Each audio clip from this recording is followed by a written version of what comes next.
Yeah, so now we're gonna start the old Primo up. It's cold outside, so it's a cold start. Lots of snow. Minus, I think it was 9 degrees Celsius. I have already started heating it up with the torch.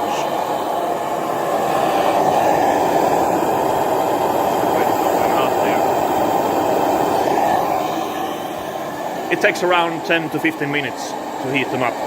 And then when it's running, it doesn't need the torch. That's only for start.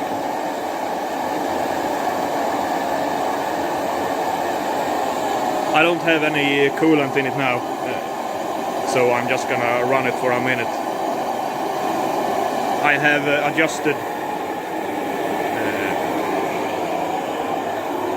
the regulator on it, so it's a little test to see how it works. Here is the fuel pump. Here is the fuel tank. Here is the lubricator. So this lubricator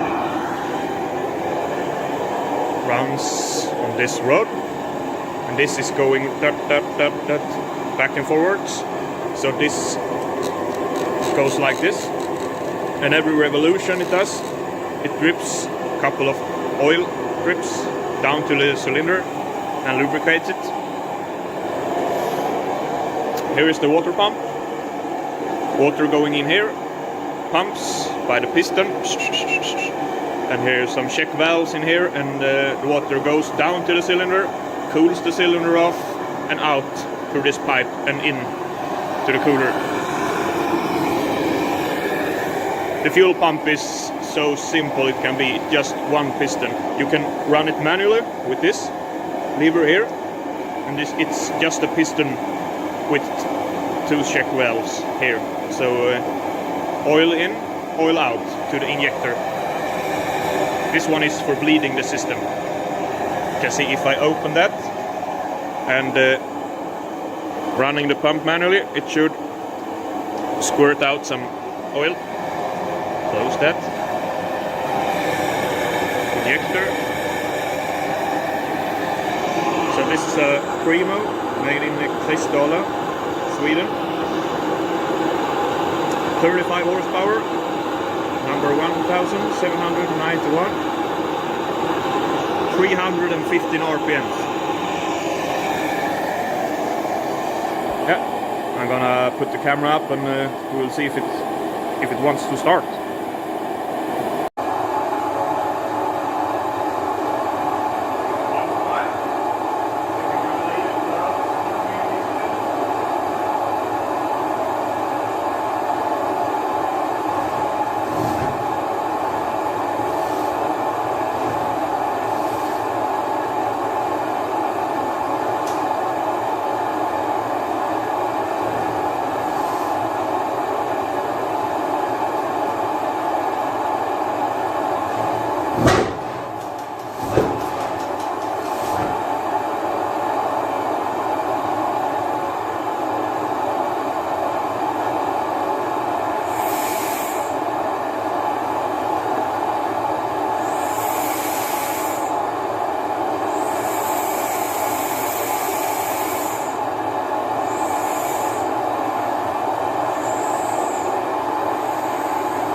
Catch it again, give it one squirt.